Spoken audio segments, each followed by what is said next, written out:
Morning. I tried to post yesterday afternoon twice, but they failed to upload.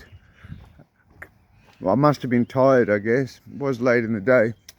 Anyway, so today we awake to, or yesterday actually, it arose, where 8 weeks after an alleged 2 times cop killer slipped Melbourne's finest. Now you got to remember, in the same week, aside the culture of arrogance that exists under Daniel Andrews' reign, you got to remember the same week we've had news reports of Victoria Police's executives flying around like Snoop Dogg in a spare 500k helicopter. But now we get stories of a 2 times cop killer and a little boy, I think, alleged 2 times cop killer, slipped the net because of Victoria Police not having 20k worth of cadaver dogs. Hello, how do you spell mismanagement? How do you spell rotten culture? But then wait, it gets worse, and I'll tell you, you'll see where the anger comes from.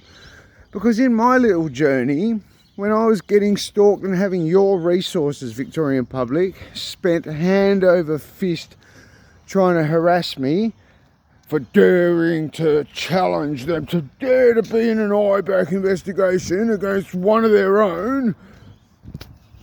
In that little era, I was exposed to the story of a young disenfranchised youth, and no doubt he was a misfit, this guy.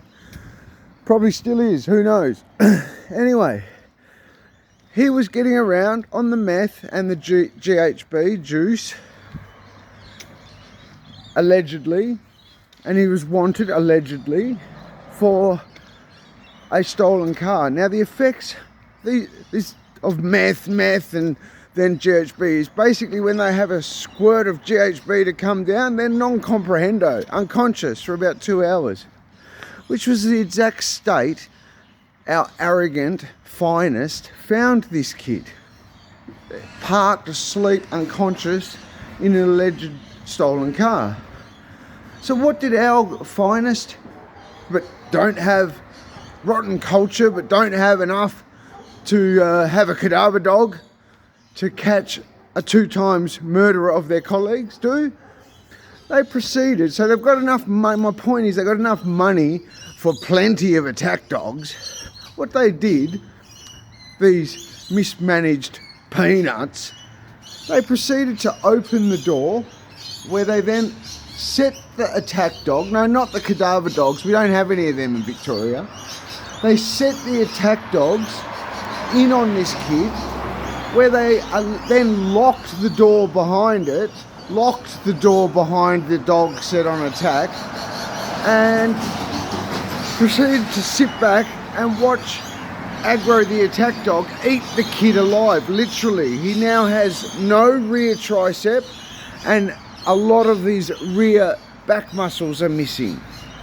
Now, then we hear stories of all this nonsense after all the years of harassing, spending your money going after me, knowing stories like that, the truth of the matter, and then we hear stories like that.